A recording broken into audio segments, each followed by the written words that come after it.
মাংসের চর্বি প্রতিরোধ করার জন্য পেঁয়াজের সালাদ, রসুনের সালাদ, সরিষা বাটা বা প্রতিটা আপনার মাংসের যে রেসিপি আছে সেখানে আপনাকে কিছু সরিষা বাটা, পেঁয়াজ বাটা, রসুন বাটা এগুলি যোগ করলে আপনার খাবারটা সহজপাচ্য হবে। এই খাবার থেকে যে চর্বিগুলো আপনার শরীরে ডিপোজিট হইতে পারে, রক্তে ডিপোজিট হইতে পারে, এটা আর হবে না। আলহামদুলিল্লাহ, আমি সহজ করে বলতে চেষ্টা করি।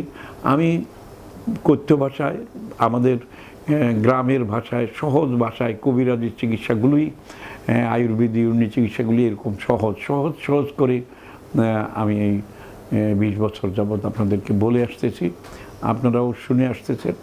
অনেকে তারা বলছেন আমরা কবিরাজদের কাছে, ডাক্তারের কাছে যাওয়া ভুলে গেছি। আপনার এই বক্তব্য অনুযায়ী আমরা আগে শক্ত ভাত খাইতাম, এখন নরম ভাত খাই।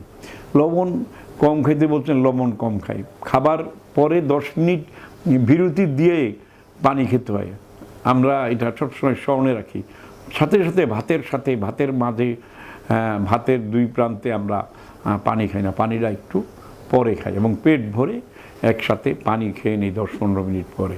আলহামদুলিল্লাহ, এইভাবে নীতিগতভাবে এগুলোই আমরা পৃথিবীর ওই যে 40 কোটি মানুষ যারা দীর্ঘায়ু লাভ করছে, যাদের শরীর, মন, দিল সব কিছুই খুব শক্তিশালী, সেই আফগানিস্তানের লোক, কাজাকিস্তানের লোক, উজবেকিস্তানের লোক, ইরানের লোক, সাইবেরিয়ার লোক, তাদের মতো আমরা সুস্বাস্থ্যের অধিকারী হব, এটা আমি বিশ্বাস করি।